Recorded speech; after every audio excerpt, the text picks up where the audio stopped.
Howdy y'all, Fuzzy Biker here at Baxter Cycle in the mighty metropolis of Marnie, Iowa. We're in the amazing vintage British bike room in the back of the shop, but this is the one we're here to look at today. This is a 1975 Trident, I believe. A friend of mine had one of these growing up. The big thing about this one, it was only made 1 year like this. It was the last year of the Trident. Has the shifter on the left side, brake on the right. It's got electric start. You know, it was the most modern. It has a disc on the front and a disc on the rear. And I'm going to try to get us a ride in this hot rod. All right, y'all. 1975 Triumph Trident that I just killed. Electric start. Let's go have some fun. This has got the 5-speed transmission, left side shift, 1 down, 4 up, 5 speed like I said. Electric start that we just demonstrated. Wow, it sounds good. I've wanted to ride this bike for a very long time. I grew up with a guy that had one, and he and I chased around a lot on him. I do not ever remember riding his bike. He says I rode it, but I don't remember that. I think I would. Oh, this is a treat. This is a real treat. I love the sound. That's 5th gear. Beautiful sound. Oh my gosh, that is a real surprise. Fabulous. It rides like a dream. How comfortable this is. Smooth. I mean, smooth for a 1975 Triumph Trident. 3 carburetors, all carburetors. There's a little shield over the starter to protect it from the gas pouring off the carbs when you're tickling it. Electric start, that's the electric start button right there. The gauges are Smith gauges. Wow, high lows on the left side here. It does have blinkers left and right. There's the horn. I'm not sure what these are. I'm guessing one of them is a kill button. Of course, the top one's the start switch. One of the claims to fame of this particular motorcycle this year, it's the last year of the Trident. Anyway, is that it has a dual disc brake. It has a disc brake on the front, single disc brake on the back, single disc. And it's just an absolutely fabulous motorcycle. I love the look. I am just blown away by how it rides. It's a very heavy motorcycle. It's the thrill of the ride, my friends. The sound is amazing, amazing sound. These British bikes, you know, the Norton Commando has got a fabulous sound. This is the same thing but different. You know, this is the Trident fabulous sound. I love it, absolutely love it.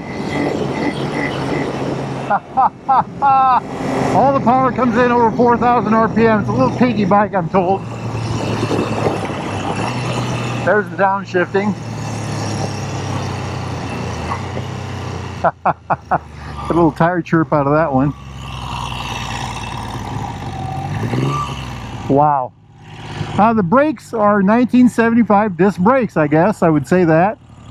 I've got a 1976 Harley, and I would say the front brake feels a little better than this one, but this bike's been sitting for a while, I'm guessing, so we're going to give it a little room.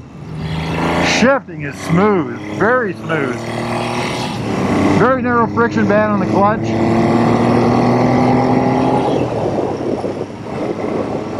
I cannot overemphasize this. The sound this bike makes is amazing. Absolutely amazing. That, my friends, is the mighty metropolis of Marnie, Iowa. A town that will fit on a postage stamp. To get to Marnie, you go to exit 51 on Interstate 80. And then you head south on this road here until you get to right here. 3 miles later, you're in Marnie, Iowa. I call this vintage bike road, vintage motorcycle road right here. Oh, what a fabulous machine. What a fabulous machine. If y'all are ever in the market for a new or used Royal Enfield Triumph classic British bike like this one, get yourself over here to Baxter Cycle in the mighty metropolis of Marnie, Iowa. Make sure you tell those fine folks that Fuzzy Biker sent you, or go to baxtercycle.com. Remember, Fuzzy Biker. Do we dare do the spin test? I don't know. I'm really I'm a little leery on these old British bikes. They handle it in a peculiar way. We're gonna do it. We're gonna try to do at least a circle. How's that sound? Nobody behind us. The clutch is incredibly touchy.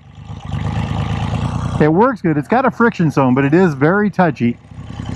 I did not mean to do this in both directions, but here we are. Takes a lot of room to spin. Now listen to this sound.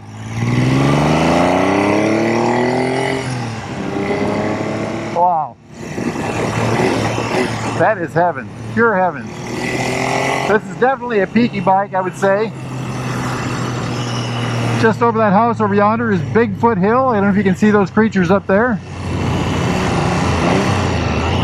This is an amazing motorcycle. You know, it's got the bench seat, so you get in town, you slide better control of the bike.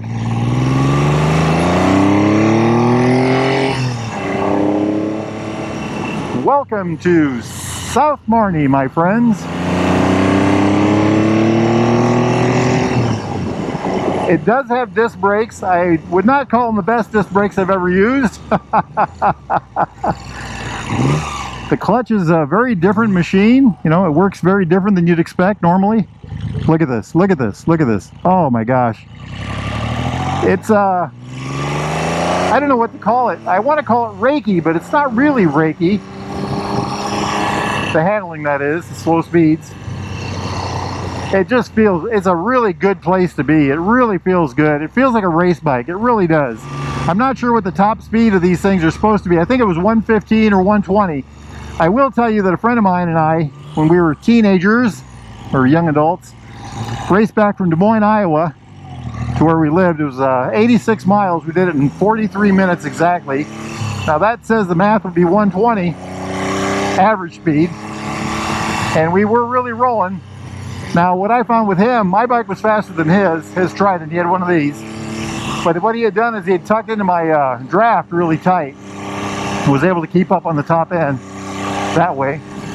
Wow, what a machine, what a machine. He also had a header on his. I think it was a hooker header, and might have had some other things done to it. What a gorgeous bike. Here it handles very well.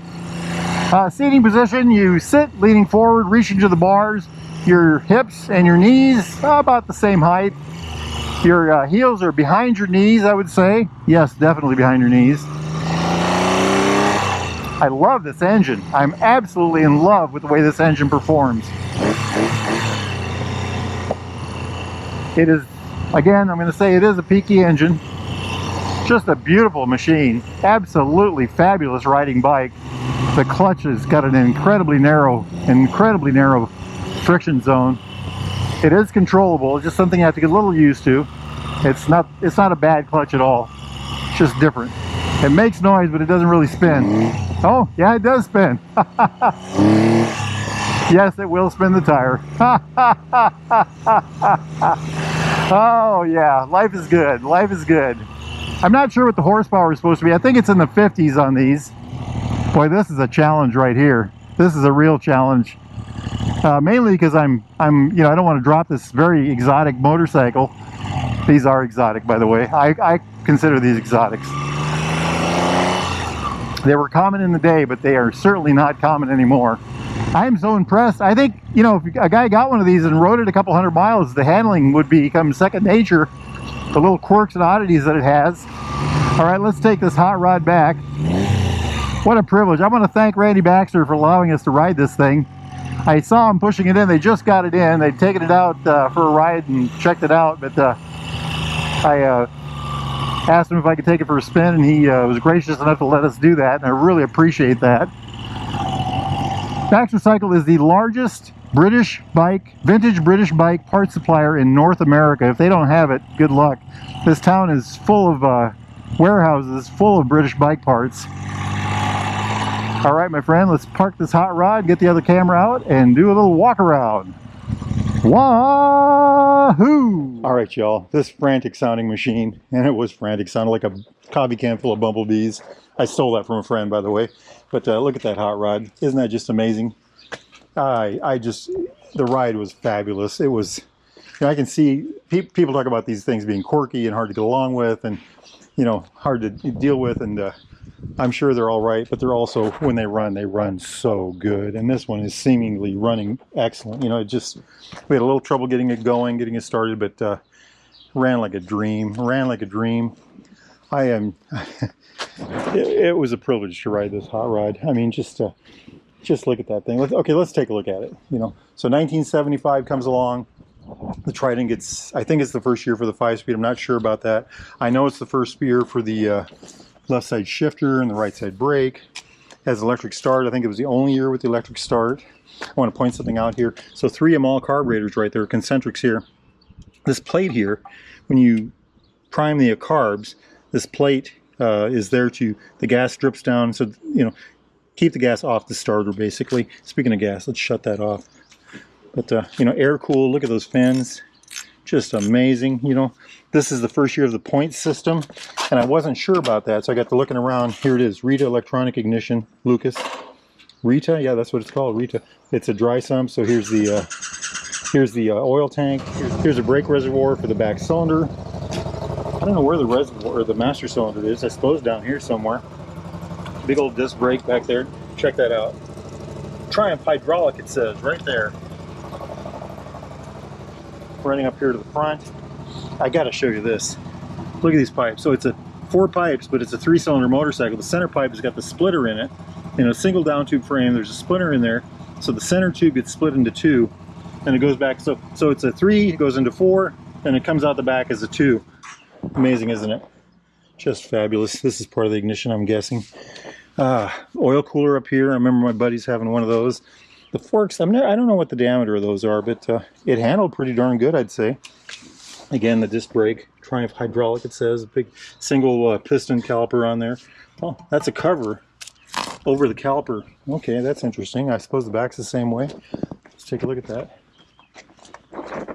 It looks like it is. I don't want to stick my hand in there. The pipes are hot. Check out those pipes. Isn't that beautiful? Just a gorgeous thing. Chrome fender. Check this out on the back. Made in England by Norton Triumph. Norton and Triumph were one by then. It's got the old Trident badge on the side here. It has a kickstart and an electric start. Just an amazing machine. Just an amazing machine. I love these things. Everything's metal back and then, you know. Beautiful chrome fenders. Jumping over here to this side. I got it up in the center stand. Check out the side stand right there. Just fabulous thing. Primary cover here. It's a unit engine, of course. Choke right there. Look at that big old air cleaner. That is just, this is a thing of beauty, you know. Thing of beauty in every way. There's no drum on the back anymore. Hey, here's the Speedo drive right here. It's the disc brake on the back. You know, we looked at that already. Look at that hub. Spoke tires. Just a gorgeous. I'm absolutely in love. Here's for the brake light on the rear. External oil lines. I love those. Just, you know, I understand why we don't use them anymore, but that's what they are. This little lever here, that's for the center tickler on the center carburetor. Tickler on this carburetor, tickler on the center carburetor. Maybe it tickles both the center and the far carburetor. That could be. Not sure about that, but wow. Just gorgeous. Jumping up here. Fabulous barrel grips. Stamped levers. High-lows, blinkers, horn. We talked about that. These amazing Smith gauges. I always mention the fellow down the road that he'll repair these. He can put new glass. He can recrimp them. He can put the new faces on them. He can print new faces. He can do all the innards on them. Isn't that just a beautiful place to be? And then look at this tank. You know, the red, the gold, the white, the flat, classic flat Triumph gas cap. Just a real thing of beauty. The close-in blinkers on this one. You know, for a while they're putting these way out there. I don't know why they did that, but you know, check out the tubular swing arm. Just wow. I'm going on and on and on. Hey, real quick, I want to mention we've got a nifty 350 ride coming in. It's going to be May 25th, about 10:30 in the morning here at Baxter Cycle. We'll start here. The ride will be probably 140 or so miles long. 10 o'clock in the morning, maybe to 4 o'clock in the afternoon. Stop somewhere to eat. If you're interested, show up here at Baxter Cycle in the mighty metropolis of Marnie, Iowa, or go to Baxter Cycle Omaha. We're going to have 2 groups leaving at about the same time, meet at the same place for lunch.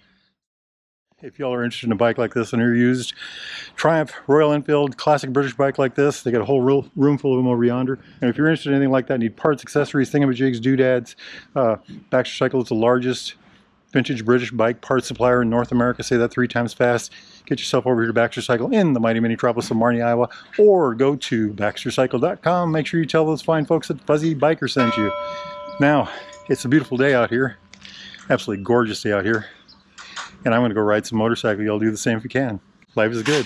Wahoo!